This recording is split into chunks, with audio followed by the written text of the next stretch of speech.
안녕하세요, 선임님. 자기소개 부탁드릴게요. 안녕하십니까.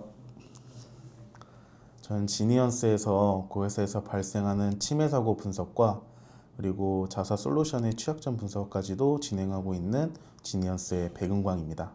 네, 또 대외적으로 해킹 대회 문제도 출제하실 정도로 되게 유망한 화이트 해커시잖아요.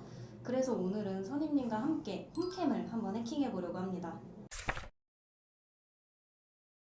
사실 홈캠은 과거에서부터 해킹이 엄청 많이 일어나고 있었고요. 다크웹이나 포르노 사이트에 해킹한 그 영상들을 통해서 돈을 벌고 있습니다. 그래서 홈캠 해킹이 많이 일어나긴 하는데 이게 그렇게 쉽나? 생각하실 수도 있고, 홈캠이 해킹되면 어떤 식으로 영향이 발생되는지도 궁금해 하실 것 같아요.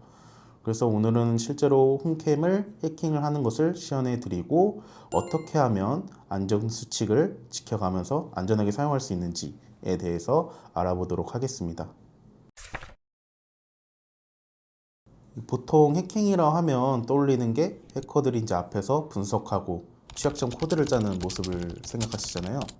근데 이제 실제로 홈캠이나 이런 IoT 기기를 해킹할 때에는 그보다 더 훨씬 더 아날로그한 과정들이 필요합니다. 대표적으로 이제 납땜 같은 게 있습니다. 해킹할 때 납땜이 왜 필요해요? 왜 그러냐면 이런 기기들이 대부분 인베디드 기기로 구성이 되어 있기 때문입니다. 그래서 인베디드란 무엇이냐면요, 특정 기능을 수행하도록 설계된 작은 컴퓨터라고 생각하시면 됩니다. 우리 주변에서 매일 보는 것들이 있잖아요. 홈캠, 공유기, 블랙박스, 스마트 청소기, 냉장고, 이런 것들이 다 인베디드 기기라고 보시면 되겠습니다. 즉, 인베디드 해킹이라는 것은 이런 전자기기 안에 있는 컴퓨터에 접근해서 분석하고 취약점을 찾는 일련의 모든 과정을 말할 수 있습니다. 그래서 이제 본격적인 해킹을 위해서 이 홈캠 내부에 있는 데이터를 확인을 해야 됩니다. 보통 이제 제조사에 들어가는 이런 펌웨어들은 공식 홈페이지에서 다운을 받을 수 있습니다. 그래서 다운을 받게 되면 똑같은 가상 환경을 만들어서 분석할 수 있는데, 만약 제공을 하지 않으면 내부 분석을 진행하기가 어렵겠죠. 그래서 내부 데이터를 파악하기 위해서 실제 납땜이라는 작업이 필요한 겁니다. 그래서 기기의 회로판을 열고 디버깅 포트를 직접 연결해야 돼요. 이 작업에서 납땜을 녹여서 연결하는 디솔더링이라는 작업이 필요하게 됩니다. 최근에는 홈캠 해킹 사고가 많이 증가하면서 테스트 패드 이런 표시들을 없애는 등 접근을 어렵게 만들고 있는 추세입니다. 그래서 데이터 시트가 없는 상태로는 포트를 찾기가 꽤 어려운 게 이제 현실이고요. 포트에 이제 연결을 성공하면 이제부터 소프트웨어 분석 단계로 넘어가게 됩니다. 지금까지 이제 지루했던 해킹 설명 방법을 알려드렸으니까 이제부터 진짜 해킹을 한번 시연해 보도록 하겠습니다. 지금 해킹하는 것은 커맨드 인젝션이라는 취약점이 이 홈캠 기기 안에 존재합니다.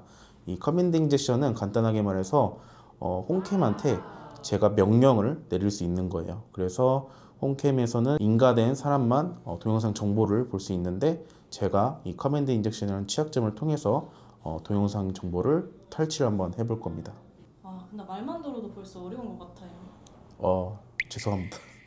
더 쉽게 말해야 되는데, 결론은 그냥 제 PC에서 취약점을 공격하는 그런 익스플로이 코드라고 부르는 것을 실행을 하게 되면 홈캠의 동영상을 볼 수 있다라고만 생각해 주시면 될 것 같습니다.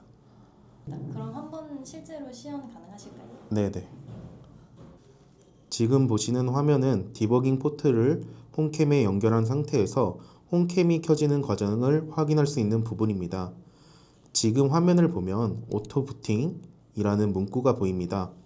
이건 홈캠이 자동으로 켜지기 전에 아주 짧게 주어지는 시간을 의미합니다. 이 순간에 특정 입력을 주거나 설정을 바꿔주는 작업을 해야만 홈캠 내부로 들어가 직접 조작할 수 있습니다. 접속에 성공하면 홈캠이 실제 사용 중인 프로그램들을 밖으로 추출합니다. 그 다음 리버스 엔지니어링을 통해 파일들을 분석해서 취약한 부분을 식별합니다. 지금 화면은 말씀드린 과정을 통해 식별된 커맨드 인젝션이라는 취약점 코드의 일부분입니다. 그래서 이 코드를 실행하게 되면 이런 식으로 홈캠의 실제 화면을 볼 수 있게 됩니다. 네, 이 홈캠은 실제로 저희가 사무실에 있는 건 아니고 이 홈캠 시연을 위해서 옆 회의실에 비치해 둔 거라고 생각해 주시면 감사하겠습니다. 그걸 내가 얘기해야 되나?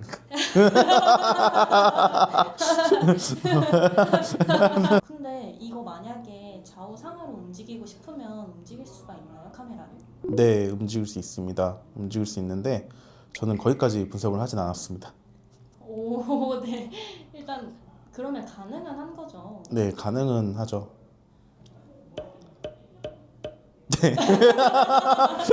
근데 제가 이 홈캠 해킹된 영상을 보니까 궁금해졌는데 해커들이 수천 문대를 해킹하는데 어떻게 그 중에서 성범죄에 악용될 만한 것들을 골라낼 수가 있는 거예요? 이런 이제 홈캠이나 CCTV를 전문적으로 이제 해킹하는 이제 조직들은요, 이제 단순히 한두 대만 이제 장난으로 보는 게 아닙니다. 이들은 완전 산업화된 구조로 네, 움직이고 있어요. 예를 들어서 해킹에 성공한 홈캠이 있잖아요. 그러면 그냥 보고 끝나는 게 아니라 그 안에 일종의 본넷이라는 악성 코드를 삽입을 하게 됩니다. 쉽게 말해서 이 카메라를 완전 자기가 주인처럼 관리할 수 있게 만드는 장치를 심어두게 됩니다. 이런 좌우 조절이라든지 이런 세밀한 컨트롤도 가능합니다. 거기서 사실 이제 말씀하신 것처럼 해커가 하나하나의 화면을 보고 중요한 자료들을 뽑아내는 것은 현실적으로 불가능하죠. 그래서 보통 해커들은 자동으로 분석해주는 이런 프로그램들을 사용을 하게 됩니다. 그래서 사람이 등장하는 장면이라든지 정말 격하게 격렬하게 움직이는 장면이라든지 이런 정보들을 따로 정리하는 그런 프로그램들을 사용하고 있고요. 이 정리된 화면을 이제 다크웹에서 실시간으로 스트리밍하는 사이트라든지 아니면 유료 포르노 사이트에 업로드를 해서 돈을 버는 그런 비즈니스화 모델을 사용하고 있습니다. 가장 기본적으로 보안이 강력한 홈캠을 사용하시면 1차적으로는 피해를 막을 수는 있습니다. 그리고 이제 잘 모르시는 홈캠도 비밀번호들이 다 설정되어 있습니다. 초기 비밀번호가 000이라든지 어드민이라든지 이런 식으로 디폴트 패스워드가 설정되어 있는데 이걸 우리가 잘 사용하지 않는 어려운 비밀번호로 설정해 두면 비밀번호를 풀기 어렵겠죠? 그리고 진짜 중요한 게 홈캠도 어찌됐든 안에는 소프트웨어로 동작을 하잖아요. 이런 소프트웨어를 주기적으로 업데이트를 해줘야 됩니다. 그래서 보통은 펌웨어 업데이트라는 단어로 표시가 되어 있는데요. 그걸 주기적으로 아니면 자동으로 펌웨어 업데이트하는 버튼들이 있을 거예요. 그걸 꼭 해주셔야 됩니다. 지금 시연한 취약점 자체도 과거에 식별된 취약점입니다. 하지만 업데이트를 하지 않아서 여전히 취약한 거라고 보시면 되겠고요. 그러니까 이런 업데이트는 필수적으로 해야 된다라고 보여주시면 될 것 같습니다. 그러면 업데이트 자체가 보안 취약점을 발견해서 그걸 막아주기 위해서 하는 거라고 이해를 하면 될까요? 그죠. 이제 뭐 기능적인 부분도 있겠지만 보안적인 요소도 포함되어 있다고 보시면 될 것 같습니다. 그러면 우리가 또 할 수 있는 예방법들 같은 것들이 있을까요? 보편적으로 이제 알려져 있는 게 사용하지 않을 때는 물리적으로 전원선을 뽑거나 아니면 천이나 포스트잇으로 이제 가려두는 방법인데, 근데 보통 이제 홈캠을 사용하시는 분들을 보시면 반려견, 반려묘 또는 이제 아기들 때문에 실시간으로 봐야 되는 상황이 있어서 이런 경우에는 적합하지 않다고 이제 생각이 드시면 방금 전에 말씀드렸던 주기적인 펌웨어 업데이트가 권고드리는 방법이라고 보시면 되겠습니다. 자, 오늘 이렇게 홈캠 해킹을 시연해 봤는데 혹시 어떠셨을까요? 그래도 뭐 최선을 다해서 찍었다고 생각을 합니다. 너무 나쁘게 말아주시고요. 그리고 만약에 다음 컨텐츠가 있다고 하면 최근에 이제 보안 사고들이 되게 많이 발생하잖아요. 그래서 이런 보안 사고들이 왜 발생하는지 근본적인 원인에 대해서 좀 더 얘기를 하는 그런 촬영이 있었으면 좋겠습니다. 콘텐츠 아이디어 주셔서 감사합니다. 네, 자, 그럼 이제 시간이 지금 많이 흘러서 마무리 인사 한마디만 부탁드릴게요. 안녕하십니까. 제가 오늘 이렇게 홈캠 해킹을 시연했지만 이건 뭐 제가 똑똑해서 그런 게 아니라 이런 보안 업데이트를 하지 않으면 과거에 이미 공개되어 있는 취약점을 통해서도 누구나 해킹을 수행할 수 있습니다. 그래서 이런 기본적인 보안 수칙을 잘 지켜야 된다라고 생각해 주시면 감사하겠고요. 그럼 이만 저는 다음 동영상을 찍을지는 모르겠지만 만약 찍게 된다고 하면 그때 한번 뵙겠습니다. 감사합니다.